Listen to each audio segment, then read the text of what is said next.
Hello and welcome to my TV Tickle, where each week I'll be looking at some of the best and funniest TV around and having a chuckle at it. Now, coming up this week we have Lord Sugar's new recruits get to play with their own sausages. We have the best singing talent in the UK today in the first live show of X Factor. Some interesting new beauty tips in The Only Way is Essex. So it's Apprentice time again. It returned this week, and that meant it was time to meet some more potential new recruits for Lord Sugar, and also meant that we were going to hear some more self-obsessed, ego-bursting self-sell pitches. Let's hear some of them. There's absolutely nothing mediocre about me. Just going to have to stop you there because I can actually think of a few things that are mediocre about you. First thing is your receding hairline. Secondly is your haircut. Thirdly is your tie. And fourthly is your voice, which may not be mediocre, but it's bloody annoying. So just shut up. I'm charismatic, I'm intelligent, I'm a damn good businesswoman, I'm at the top of my game, and I'm unbeatable. I'll give it to week 3. I consider myself an absolutely fantastic salesman. Everything I touch turns to sold. Oh my god, I see what you did there. Sold and gold, yeah, magic. I describe myself as a bit of a maverick. Yeah, I would agree with you if by maverick you mean a cross between a cuddly bear and a mole. People like me don't really come along very often. True, as moles live underground and cuddly bears usually live in Hamleys or in cartoons, so conception is an issue for them. You know, that unique blend of mole and cuddly bear. I'm young, I'm adaptable and agile. Oh, that's amazing, and I'm really pleased for you, but unfortunately the Britain's Next Gymnast audition is actually just the studio next door, so do a bit. My first word wasn't mummy, it was money. Oh, come on, this is ridiculous. He's actually smiling and almost laughing when he's saying it. It sounds so stupid. Anyway, I've got one more to show you because actually we managed to get some exclusive footage, thanks to my friends at the BBC, of a contestant that didn't make it to the final 16. Let's check him out. I'm all about sales. Everything about me is sales. You know, I can sell anything. Like, I came out of my mum's vagina and I sold the umbilical cord to the doctor. This is the kind of guy I am, you know.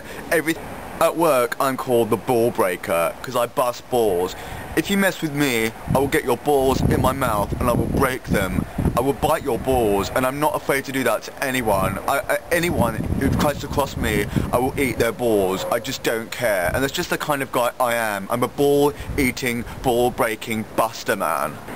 I'm so well driven, I'm so ready for this. I'm like a Ferrari F40, I'm just speeding down the motorway, ready for success, and Lord Sugar's going to see that in me, and he's going to say, come on, I want you on my team. A fantastic candidate, I'm sure he'll agree, and I can't believe he didn't make it to the final 16. Bless him. Okay, so the people that did make it to the final 16 had to face their first challenge, so over to Lord Sugar, not Sir Alan, this year to find out what that will be. The point of this task is to manufacture and sell sausages. Now, you may have been mistaken, like myself, if you thought that the Banger Challenge consisted of something similar to that you would see on Top Gear, where they have to buy a car and drive it around a bit and then sell it on. No. You'd also be mistaken if you thought that the challenge consisted of auctioning off Dog the Bounty Hunter's wife's fun bags. Silly you. So the challenge was set. The teams were split up into boys and girls, and it was just time to find out a team name. I think we should call ourselves Winning Women. Yeah, about that. I mean, obviously the teams do become mixed pretty soon, and also not sure if it's going to look too great if you have that name when you're on the losing team in the boardroom. Did you think about that? That had not occurred to me. Yeah, you don't say. Anyway, let's see who feels they're qualified to lead the team. I currently have come from a general business management background. Obviously, the module is at the moment food distribution. So I know that I could go in there with 3 sausages, different flavours, and they'll all sell amazingly well. Fantastic, so I think we found a project manager. Yeah, I wouldn't actually like to put myself forward at this point. Right, okay. Oh, sorry, I just thought because, you know, seeing as you said that you were got all this experience and you're really good at selling sausages, that you'd want to be the manager. Silly me. Okay, so who is going to lead this team? Most people will underestimate me because I don't have the fancy qualifications. I've got by on common sense, which most people in business don't have. Ah, good. So Joanna is leading the newly named Apollo. So who have we got to lead Synergy? I can intimidate people. but I'm all about getting results. And if I achieve what I want, I don't care. Oh, good old Dan. So what's your management style, Dan? I'll lead the team, you do all the work. Yeah, I think that pretty much sums up Dictator Dan's attitudes towards project management. So it was now time for the teams to choose their sausage. And the girls went for quite a gourmet approach, while the guys went cheap and cheap, with a mainly rust and water-filled creation. They also seem to be having problems choosing roles. Who was going to do the mincing over there? Who's doing the mincing? Shut up! Who is doing the mincing? I was just dying for someone to walk in and go, "Mincer here, mincer checking in. Uh-huh. Hello boys, let's make some sausages." But they didn't. Over on the girls' team, they didn't seem to be having the same problems at all, apart from the fact that one of them seemed to have problems with pronunciation.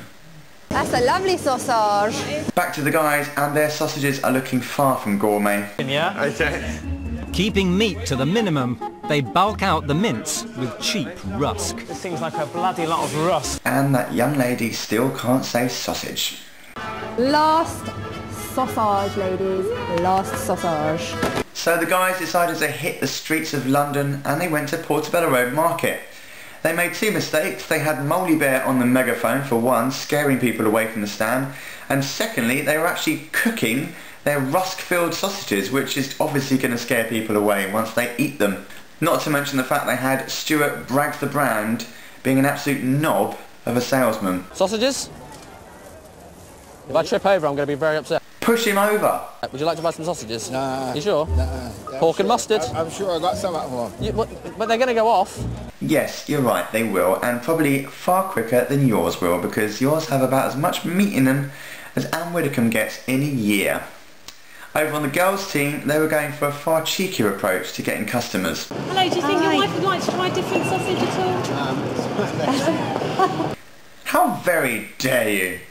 Now, back with the boys, and Dictator Dan, or Sales Director Dan, as it says on his CV, shows that maybe his skills aren't as good as he made out. Want some sausages? Yeah, handmade, local produce, made fresh today, they're only 90p each. Sorry? No thank you, have a nice day. But at least Dan had BTB to hold the fort at the stall. If I can stop somebody and get them to speak to me, I can sell them sausages 9 times out of 10. Okay, so your conversion rate is 90%, 9 out of 10, fantastic. And so let's say you spoke to 200 people, so that means you sold 180 packs of sausages. Well done. You sold 14 packs. 14 packs? Yeah, for £78.80. Okay. Oh, you seem to have got your maths a bit muddled there, BTB. You still seem confident though. It's hard to ignore somebody that comes up to you in such a flamboyant style. And yeah, I agree, if by flamboyant you mean a stupid tie, an awful shirt and a silly hat. to be brutally honest, I've sold the most here, and I always will. I didn't sell the most, no. And unfortunately, he wasn't the only one, as the boys lost to the girls by just £15. Dan the Dictator decided to take in Molly Bear and BTB to the boardroom, and Molly Bear was fighting his corner pretty well until he was slapped back into reality by Lord Sugar. For the past 2.5 years, I've been working for one of Britain's top entrepreneurs. Somebody like him wouldn't have had me He's there. let you go, though, yeah? He's let you go, unfortunately, yeah? So in the end, it was Dictator Dan that received the boot from Lord Sugar. No surprise there, really. I hope you've enjoyed the show. Thank you very much for watching. Please do share and comment as much as you wish.